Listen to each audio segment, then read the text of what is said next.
Hey, Coach, it's good to see you and good to talk to you. Um, so many of the conversations that Scott Frost has had with the media in the last 6 or 7 months has been about testing protocols and the COVID-19 pandemic and whether there was going to be a season or whether there wasn't going to be a season. And that's kind of what the head coach talks about. As a coordinator, how is your life maybe a little bit different? Because you don't have to necessarily focus on the testing protocols or be in the Big Ten head coaches meetings. So, how is your life as a coordinator maybe a little bit different?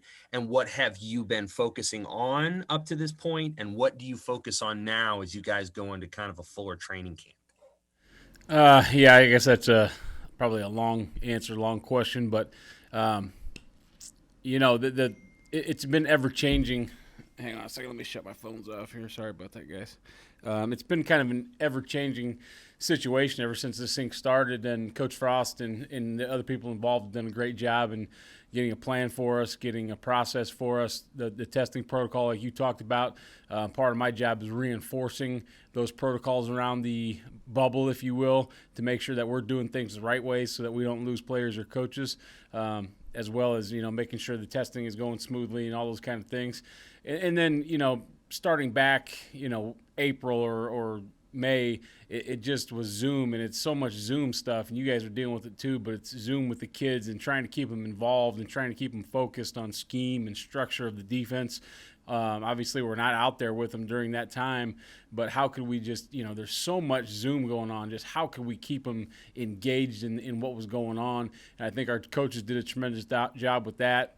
And then right now, up until, they let us put pads on whenever that comes tomorrow or whenever the Big Ten says, it's time to go. It's been fundamentals. It's been, getting the coverage pieces right, getting the rush lanes fixed, just all the detail stuff that sometimes shouldn't get glossed over, but sometimes do because you're trying to install defense and you're going against the offense and you got so many situational work. But just those fundamentals, the details, trying to make sure everybody's on the same page within the calls, and then when we get to go out and actually run those calls and do it against our offense in pads and have some scrimmage and some game situations.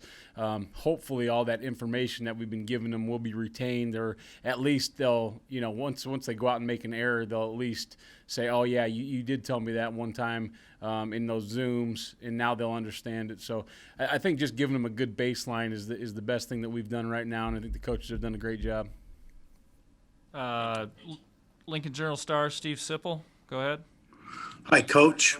Um, Wondering, Deontay mentioned that the energy, you have been emphasizing energy. Why energy in particular? Maybe that's Scott or the coaching staff. Why has that been an emphasis? No, I just think it's he's right, and I've been chasing guys around a little bit, even in individual drills. It's just that great teams. It's been said since the beginning of time, good teams are kind of led by the coaches. Great teams are led by the players, and some of those guys that have had a lot of experience for us need to take the next step and just give us some great energy, some great leadership. And I want to have fun out there. I want to be demanding. I want to be full speed. I want to get everything we can out of everybody, but I want to have fun too. And football's a fun game. And when you're playing really fast and you know what you're doing, once they let us get pads on and we're hitting people, once that stuff all comes together, that's where the fun comes to me. But we have to feed off each other's energy. And the other piece of it is, we haven't been able to stress it to them as much yet, but when we get into the Big Ten season here, we're going to go in Memorial Stadium, and there's going to be, whatever they let us have, 0 to 500 people. I don't even know what the numbers are going to be, but it's going to be kind of, bring your own juice a little bit, bring your own energy. Yeah. So we need to get that going now. Our guys are – not just our guys, the whole conference, they're not going to be used to playing in front of an empty stadium. In the Big Ten, especially at Nebraska, whether they're on the road or we're at home, we have the best fans in the country, period. And there's always a lot of juice coming from the stands. There's not going to be, so we're going to have to bring our own a little bit. Good point. Now, one other question. Is there anything, Eric, in particular you'll want to see from Scott's offense as the season approaches? I mean, You're talking about ask him for any. Go ahead. You talking about as we're practicing against each other? Yeah, exactly. Well, I think he's got a great plan, first and foremost, of giving us, since it's an extended kind of period, giving us a lot of different situational work, whether it be third down, whether it be backed up red zone, 2-minute drives, 4-minute drives, all those types of things. He's got those programmed into his calendar already. So he's done a great job just from a team management wise of situational stuff. And then, there's obviously stuff that scheme wise that they want to see and we want to see. And I think we've done a good job of helping each other, whether it be, some 2-back runs from our offense, helping us for, the Wisconsin and the Iowas, or they want to see a certain pressure or a certain coverage. I think we've done a good job of scripting together and helping each other see the looks that we need to see. Thank you. Husker Online, Sean Callahan. Yeah, Coach, I was curious when you saw that schedule, when that was released from the Big Ten, what was your reaction, and how do you kind of get your guys ready knowing the challenge you're going to see really as a defense week 1? Yeah, I mean, I control what I can control. I can't control the schedule. They put it out there. We play football.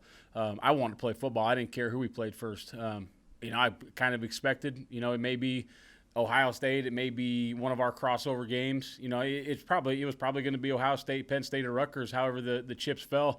It came out as Ohio State and then Wisconsin second. So, we got to get ready and let's go. But it's a great opportunity for us for sure. Our guys are excited. The one thing that they did not want to do was play, a schedule that was not going to have the best teams in it. They want to play the best teams. I want to coach against the best teams.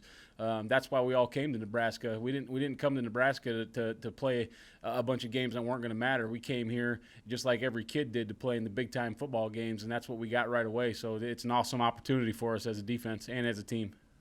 With that said, are there any advantages of maybe getting a game like Ohio State early, getting that game first, knowing that an opponent, you saw it last week with Oklahoma falling to Kansas State and LSU falling at home to Mississippi State? I mean, there's some advantages to playing a big game like that right out of the gates? I mean, you could say yes and no. I mean, you can make arguments on both sides. The arguments probably to get them right away is, they don't have a game under their belt, but neither do we. Maybe they're a little rusty. Maybe they got some new guys in new positions, but so do we. And you could probably make an argument that it might be better to get them later in the year.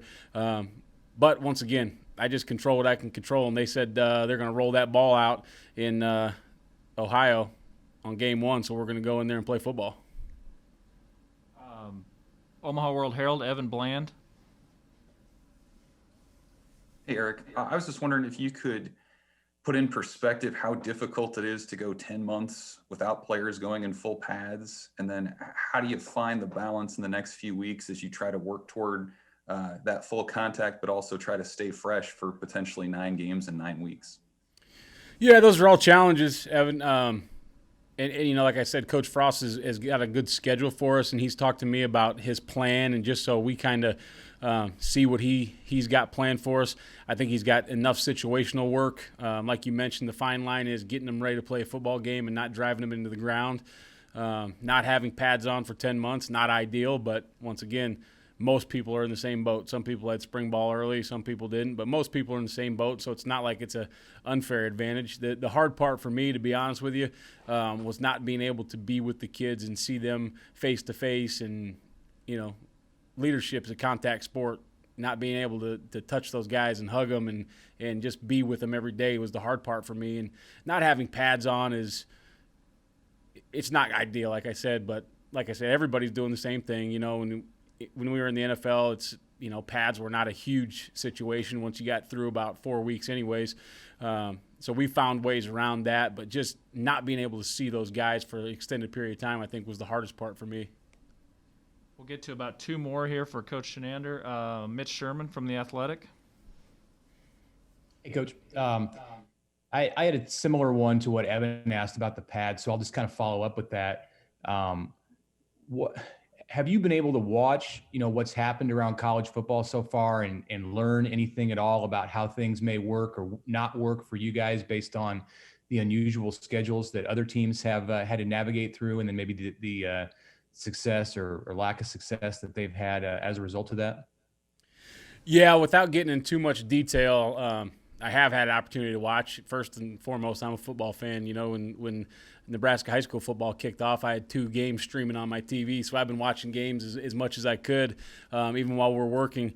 But I've also had the opportunity to talk to some of those coaches that played early, some friends in the business, what they thought that they did wrong, what they thought they did right leading up to those games. Is it live tackling? Is it not live tackling? Is it live up front? Some people just went completely, no contact because they wanted to get to the game healthy and safe and all those types of things. And did that work? No. So I think that once again, Coach Frost has found a good balance for us. But, not being the first ones to play, even though I would have loved to have played a month ago, not being the first ones to play, I think gave us a little bit of advantage to talk to a few people and find out how practices worked.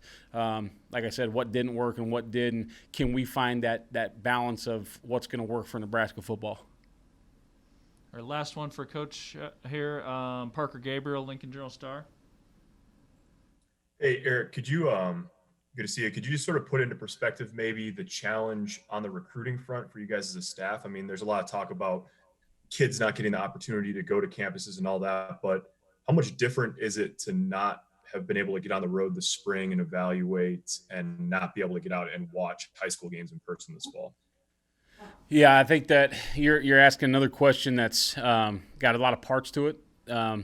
First and foremost, not being able to get out and see guys makes it hard to get early offers out. And we all know anymore, without getting an early offer out to a guy, it's really hard to get to know them because they do have other offers and they want to get to know the places that have offered them scholarships. But without seeing them in person, are they really, 6'4", or are they 6'1"? They are advertised as 6'4". I'd love to see them move in person. I'd love to talk to the teachers and the counselors and the lady that works in the lunchroom and all those people to find out what kind of kid that is. And we don't have that opportunity right now. Second part of that is I think Nebraska's the most special place in the world, number one. But until we get kids here, sometimes guys that are here from a long ways away, recruits, they don't understand how special it is until they walk on this campus, until they get off the plane and walk around this city and experience the people first and foremost. So that's a challenge, just not being able to get guys here and see what I see once you're talking about Nebraska football and Lincoln, Nebraska in general. So I think there's a lot of different things there. You're developing relationships via Zoom like we're doing now. You're developing relationships via FaceTime and phone calls and text messages, which is not the same as in person. The evaluation piece, like we mentioned, and then just getting, it's – I would put it like this, like, you're an 18-year-old kid or the 18-year-old kid's parents, they may love school X, but sometimes it's hard to let your child go someplace where you've never met that person, face to face, and you've never been there. So those are the challenges we're working through, and I think our recruiting department, once again, our graphics and media team, everybody that's helping out just with those recruiting things has done an unbelievable job to put us in the best position possible, even though it's not as good as being there in person.